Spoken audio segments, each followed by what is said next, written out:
Shalom, selamat malam Bapak Ibu dimanapun berada, di rumah khususnya pada malam hari ini. Saya ingin mengajak kita semua seperti ibadah KRT. Hari ini Senin, biasanya kita berkumpul untuk kita bersekutu, tetapi sesuatu yang tidak memungkinkan kita di rumah masing-masing. Roh kita bersatu di dalam Tuhan. Melalui video ini akan bersama untuk kita dipimpin oleh Tuhan, berdoa dalam keluarga dan juga merenungkan firman Tuhan bersama. Mari kita, sebelum kita merenungkan firman Allah yang saya akan baca dan akan saya bagikan, kita berdoa terlebih dahulu.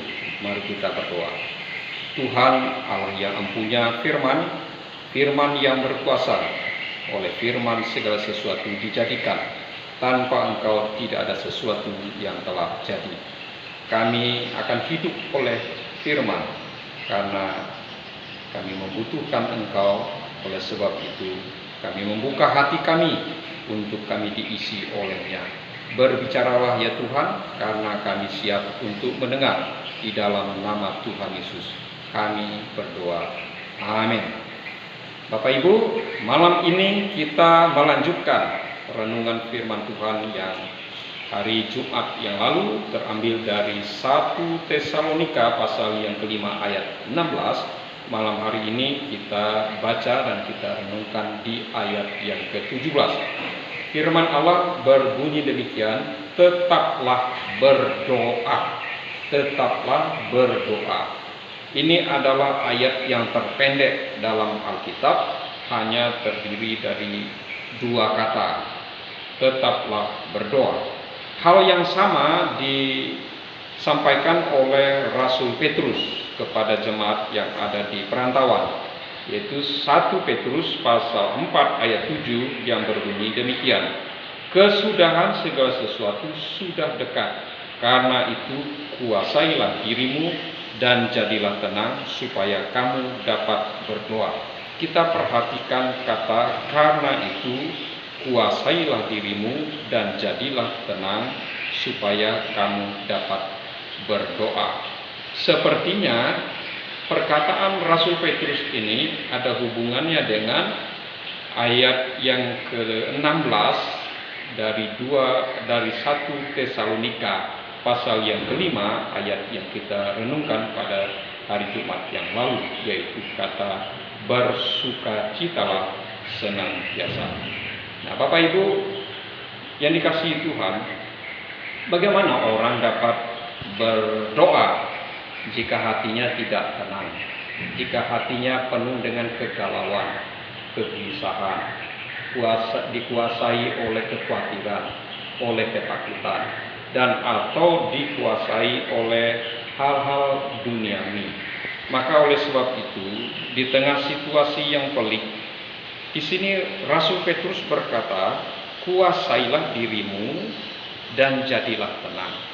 Maka ketenangan itu adalah kunci untuk dapat berdoa.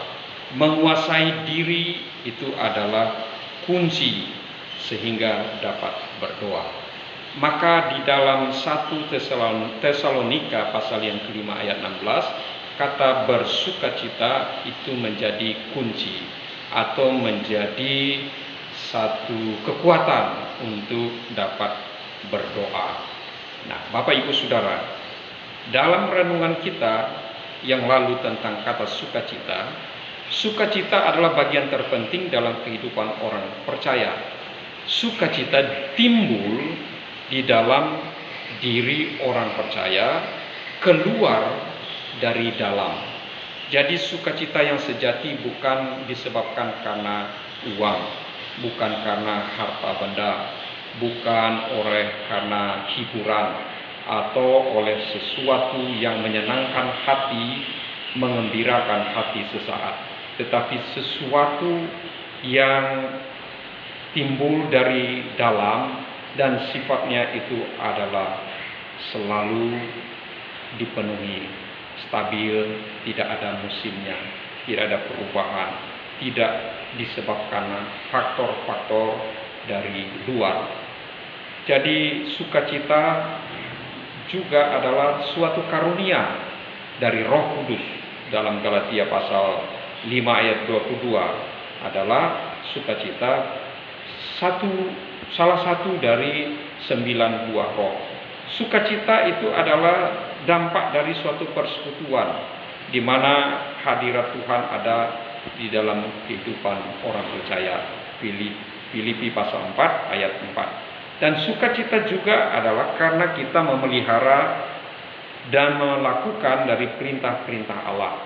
Yohanes pasal 15 ayat 10 sampai 11. Dan kemudian sukacita adalah oleh karena ada penyertaan Allah dalam hidupnya.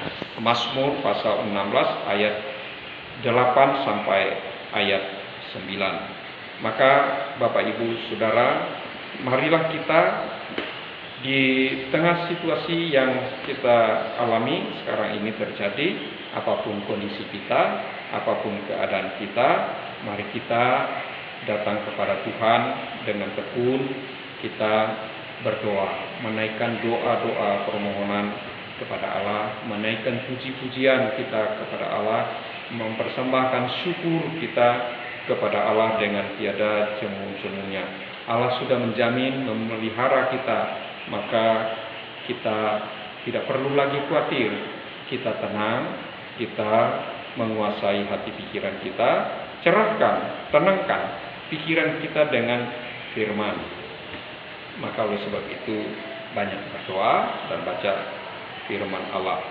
Maka niscaya kita dapat menjalani hidup kita dengan sukacita dan kita dapat berdoa dengan tenang. Rasul Petrus berkata, kesudahan segala sesuatu sudah dekat. Kita tidak tahu akan masa dan waktu.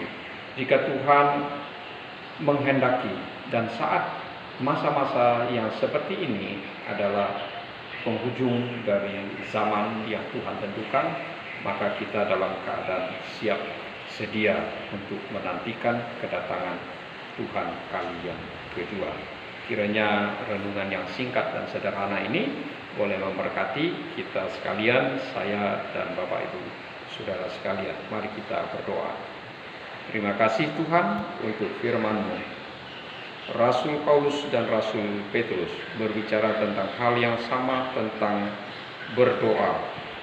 Tetaplah berdoa adalah suatu perintah baik kepada jemaat yang ada di Tesalonika atau jemaat yang berada di perantauan pada zaman Rasul ketika menuliskan surat ini, maupun bagi kami sekalian di saat situasi dimanapun kami berada dan apapun kondisi yang terjadi dialami. Tuhan menenangkan hati dan pikiran kami dengan penghiburan dari firman, sehingga kami dapat berdoa dan Roh Kudus bekerja dalam hati kami, membuat kami bersukacita sekalipun secara manusiawi kami tidak dapat bersukacita oleh karena faktor yang ada di luar dari tubuh kami atau yang ada dalam tubuh kami. Tetapi roh yang bekerja dalam diri kami membuat sesuatu yang luar biasa di dalam kehidupan kami di tengah dunia ini. Nama-Mu ditinggikan, dimuliakan, dan hidup kami boleh diberkati. Berkatilah seluruh umat-Mu, peliharalah ya Bapa dalam damai-Mu. Terangkanlah pikiran dan hati kami dengan firman-Mu senantiasa. Roh Kudus yang berkuasa ada di setiap kehidupan umat-Mu dimanapun berada. Di dalam nama Tuhan Yesus kami berdoa dan kami bersyukur. Haleluya. Amin. Bapak Ibu, demikian renungan singkat. Saya ingin kesempatan ini untuk menyampaikan pengumuman kepada Bapak Ibu, yaitu berkenaan dengan Jumat Agung dan Paskah yang akan kita rayakan pada minggu ke depan ini. Jumat Agung jatuh pada hari Jumat tanggal 10 April dan Paskah pada hari Minggu tanggal 12 April 2020. Maka sehubungan dengan hal yang demikian, yang pertama saya menyampaikan untuk perayaan Jumat Agung. Yang pertama yaitu Ibadah tetap dilakukan di rumah masing-masing. Bapak Ibu lakukan dengan khidmat dan khusyuk, merayakan, memperingati hari sengsara Kristus. Yang kedua, panduan ibadah disiapkan oleh gembala, baik liturgi maupun khotbah, yang akan dibantu oleh tim multimedia untuk teknis menyampaikan atau membagikan kepada jemaat. Ketiga, ibadah Jumat Agung tetap melaksanakan sakramen perjamuan kudus sekalipun di rumah masing-masing dengan dipandu oleh pendeta melalui sebuah video yang akan dibagikan melalui WA group ataupun melalui YouTube kalau ini bisa memungkinkan. Keempat, media sakramen yaitu anggur dan hosti telah disiapkan oleh BPJ dan sudah ada tersedia di kantor gereja. Kepada jemaat yang siap untuk menerima sakramen perjamuan kudus dan dapat mengikuti panduan tata cara perjamuan oleh pendeta melalui video atau melalui YouTube agar dapat mengambil sendiri di kantor gereja pada hari Rabu dan hari Kamis. Kemudian mengenai Paskah pada hari Minggu tanggal 12 April 2020 juga ibadah dilaksanakan di rumah masing-masing.